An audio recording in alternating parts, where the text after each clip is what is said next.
Everyone, welcome back to my channel. This is Pramila Yadav. हम learning की theories discuss कर रहे हैं जिसमें हम ऑपरेंट कंडीशनिंग थ्योरी पढ़ रहे थे, यानी क्रिया प्रसूत अनुबंध का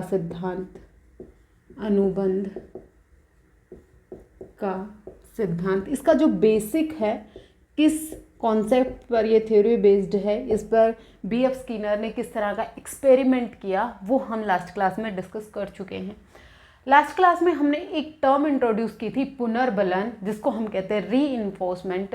तो जो ये रीइंफोर्समेंट है, ये क्या होता है, इसके टाइप्स कौन कौन से होते हैं, रीइंफोर्समेंट के साथ साथ पनिशमेंट क्या होता है, इसके कौन से टाइप्स होते हैं, वो हम आज की क्लास में डिस्कस करेंगे। दो टर्म आपको देखनी है। जो ऑपरेंट मतलब जो चालक होता है, वो किस किस तरह के होते हैं, वो एक तो होते हैं रीइंफोर्सर और एक होते हैं पनिशर। कौन कौन से? रीइंफोर्सर और दूसरे होते हैं पनिशर। रीइंफोर्सर और पनिशर, ये दो टाइप के ऑपरेंट्स होते हैं ऑपरेंट कंडीशनिंग थ्योरी में। रीइंफोर्समेंट वो ऑपरेंट्स होते हैं जो एक्टिविटी को बढ़ाते हैं, मतलब रिस्पॉन्ड को बढ़ाते हैं, क्रिया को बढ़ाते हैं, बिहेवियर को इंक्रीज करते हैं। इंक्रीज होता है, इंक्रीज इन बिहेवियर। ये जो हमारा व्यवहार है उसको बढ़ाते हैं। और जो पनिशर्स होते हैं ये डिक्रीज करते हैं, मतलब ये घटाते हैं।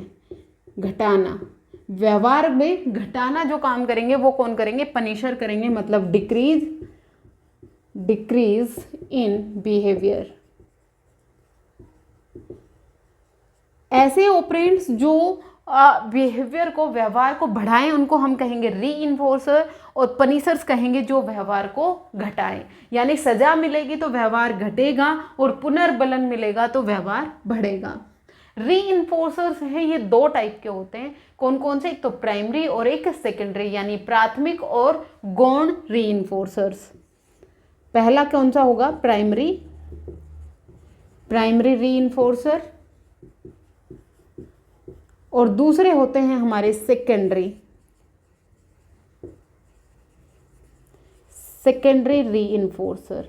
दो टाइप के रीइंफोर्सर होते हैं, ये आपको पता होना चाहिए, क्योंकि एग्जाम्पल दे देगा और आपसे पूछेगा कि कौन सा प्राइमरी रीइंफोर्सर है और कौन सा सेकेंडरी रीइंफोर्सर है।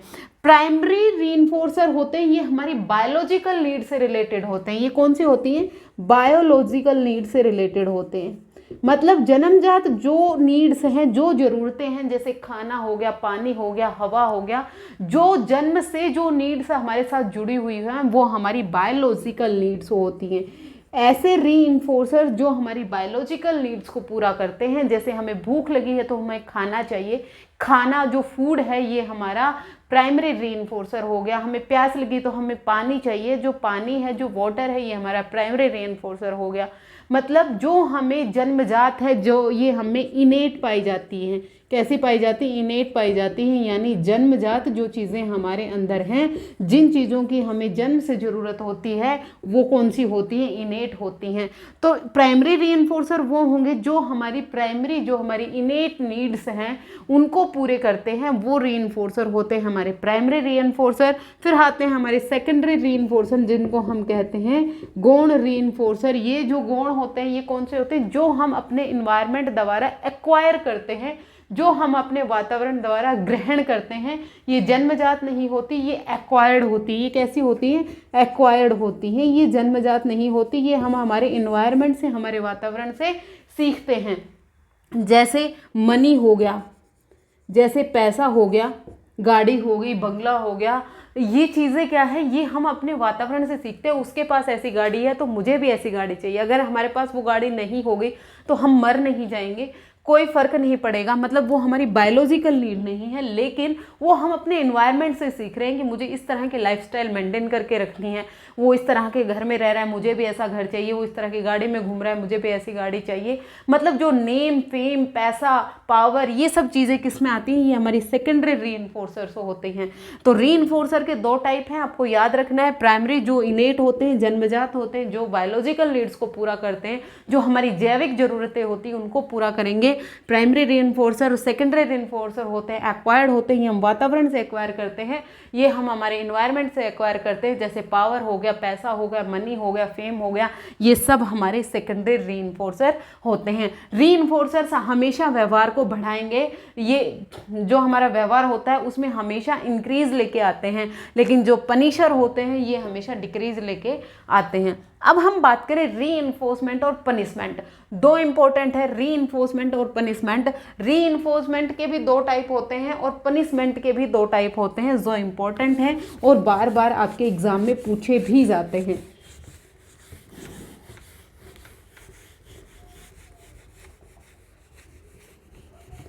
रीइंफोर्समेंट एंड पनिशमेंट, रीइंफोर्समेंट और दूसरा आता है पनिशमेंट। पनिशमेंट ये क्या कहते हैं, जो ऑपरेंट कंडीशनिंग थ्योरी है ये टोटली बेस्ड होती है रीइंफोर्समेंट और पनिशमेंट पर। अगर बच्चे ने कोई भी व्यवहार किया, उसको रीइंफोर्समेंट मिला तो वो उस व्यवहार को दोबारा करेगा, मतलब इंक्रीज इन बिहेवियर हुआ। अगर उसको पनिशमेंट मिली, उसको सजा मिली, तो वो उस काम को दोबारा नहीं करेगा, मतलब डिक्रीज हुआ व्यवहार में। अब रीइंफोर्समेंट और पनिशमेंट हैं, ये दोनों के दो दो टाइप होते हैं। कौन कौन से? एक तो पॉजिटिव रीइंफोर्समेंट और दूसरा आता है negative reinforcement. Negative reinforcement, reinforcement दो टाइप के होंगे, पॉजिटिव और नेगेटिव। पॉजिटिव और नेगेटिव, नेगेटिव को हम कहेंगे नकारात्मक, नकारात्मक, और पॉजिटिव को हम कहते हैं सकारात्मक, सकारात्मक पुनर्बलन, सकारात्मक पुनर्बलन। और ये हो गया नकारात्मक पुनर्बलन। इसी तरह से जो पनिशमेंट है इसके भी दो टाइप होंगे। कौन कौन से? एक नकारात्मक और एक सकारात्मक। सकारात्मक सजा और नकारात्मक, ये दो टाइप के होते हैं, पॉजिटिव और नेगेटिव। इन्हीं में सबसे ज़्यादा कन्फ्यूज़न होता है, आराम से समझिए। देखिए जो रीइंफोर्समेंट है यहाँ पर क्या होगा? इंक्रीज होगा, इंक्रीज होगा व्यवहार में, मतलब व्यवहार में इंक्रीज होगा, बढ़ना होगा, और यहाँ पर डिक्रीज होगा। यहाँ पर क्या होगा? डिक्रीज होगा, मतलब घटना होगा। पनिशमेंट चाहे पॉजिटिव हो और नेगेटिव हो, दोनों में ही व्यवहार है वो डिक्रीज होगा, बिहेवियर डिक्रीज होगा। और रीइंफोर्समेंट चाहे पॉजिटिव हो और नेगेटिव हो, दोनों में ही व्यवहार हमारा इंक्रीज होता है, हमारा जो व्यवहार है वो बढ़ता है। अब हम बात करें सकारात्मक पुनर्बलन की। सकारात्मक पुनर्बलन होता है जब बच्चे ने कोई भी काम किया, आपने पॉजिटिव फीडबैक दिया, आपने बच्चे को स्माइल दी, आपने बच्चे को टॉफी दी, आपने बच्चे को गिफ्ट दिया, आपने बच्चे को शाबाशी दी, आपने बच्चे को साइकिल ला के दी, आपने बच्चे को गाड़ी ला के दी। ये सब चीज़ें क्या है? ये है सकारात्मक पुनर्बलन।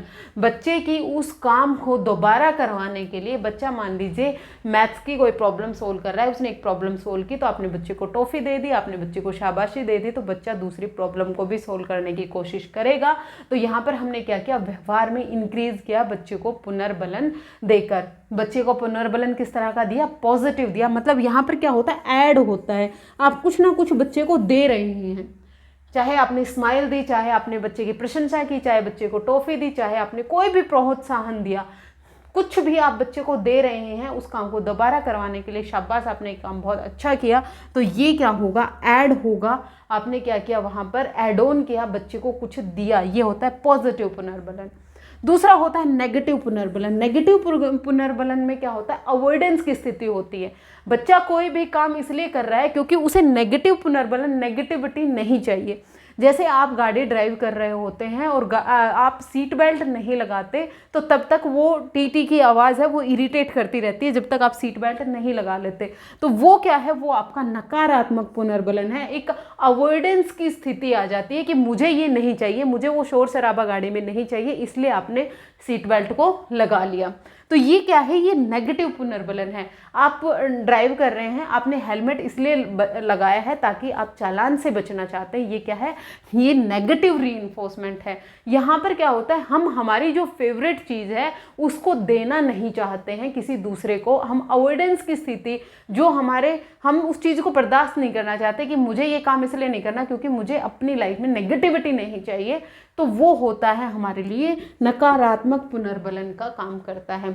पुनर्बलन है वहाँ पर भी क्या हुआ, व्यवहार क्या है, बढ़ रहा है। यहाँ पर भी नेगेटिव पुनर्बलन है, जैसे जो आप हेलमेट लगा रहे हैं या आप सीट बेल्ट लगा रहे हैं वो आप एक नेगेटिव स्थिति को से बचने के लिए कर रहे हैं, तो वहाँ पर क्या हो रहा है, व्यवहार इंक्रीज हो रहा है।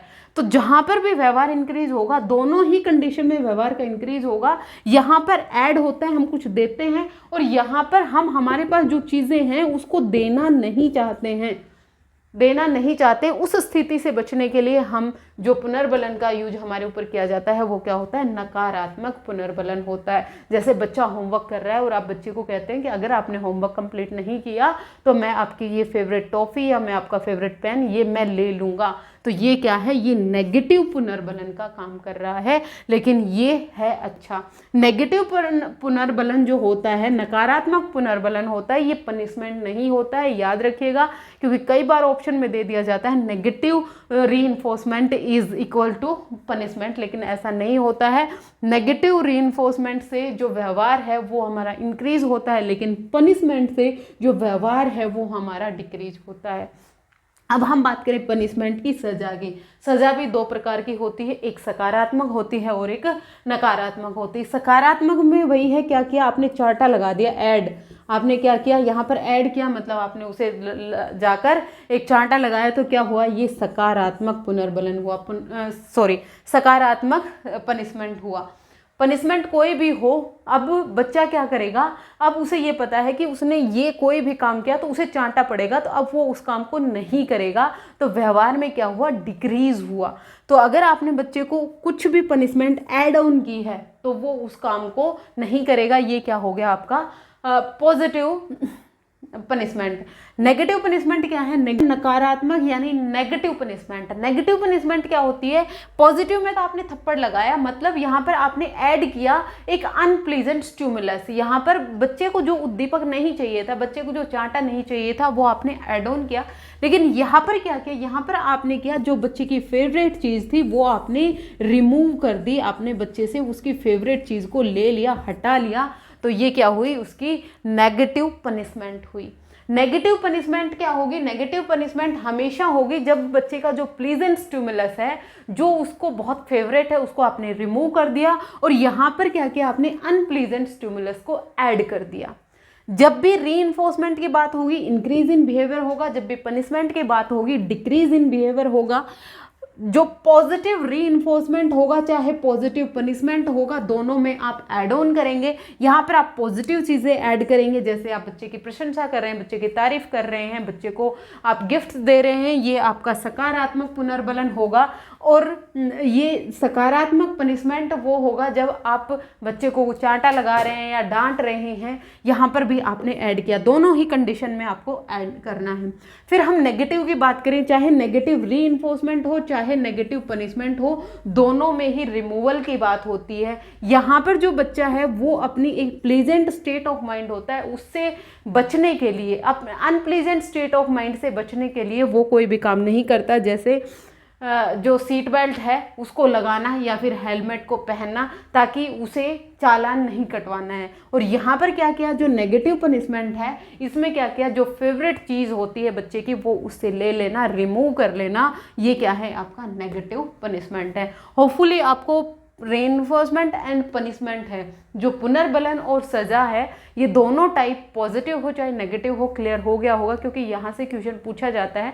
सबसे इंपॉर्टेंट चीज़ आपको याद रखनी है, आपसे पूछा जा सकता है कौन से साइकोलॉजिस्ट ने अपनी थ्योरी में पनिशमेंट एंड रीइंफोर्समेंट को इम्पोर्टेंट माना है, तो वो B.F. स्किनर है। B.F. स्किनर कहते हैं कि बच्चा कोई भी काम इसलिए करेगा क्योंकि उसे पुनर्बलन दिया जाए, और वो किसी भी काम को अवॉइड इसलिए करेगा क्योंकि उसे सजा मिली है। जब वो कोई भी काम कर रहा है तो वो उसके कॉन्सिक्वेंसेस पर डिपेंडेंट होता है, उसके जो उसे स्टिमुलस मिला, उसे उद्दीपक मिला, अगर उसे स्टिमुलस रीइंफोर्समेंट मिलेगा तो वो उस काम को दोबारा करेगा, इसलिए उसके व्यवहार में इंक्रीज होगा। और अगर उसे स्टिमुलस पनिशमेंट मिला तो वो उस काम को दोबारा नहीं करेगा, उसके व्यवहार में डिक्रीज होगा, उस व्यवहार में कमी आएगी। रीइंफोर्समेंट की बात और पनिशमेंट की बात B.F. स्किनर करते हैं, याद रखिएगा। ऑपरेंट कंडीशनिंग थ्योरी के और कुछ नाम मैंने लास्ट क्लास में बताए थे, जैसे इंस्ट्रूमेंटल कंडीशनिंग थ्योरी, इसमें हम रिस्पॉन्स एंड स्टिमुलस की बात करते हैं। पहले बच्चा रिस्पॉन्स करेगा, फिर उसके बाद बच्चे के सामने स्टिमुलस प्रेजेंट किया जाएगा तो उसके व्यवहार में इंक्रीज होगा।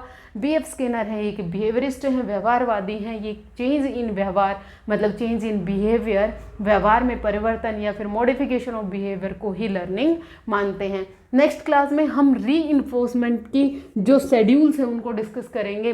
फिक्स्ड शेड्यूल होते हैं टाइम के कॉन्टेक्स्ट में या फिर रेशो के कॉन्टेक्स्ट में, वो हम नेक्स्ट क्लास में डिस्कस करेंगे।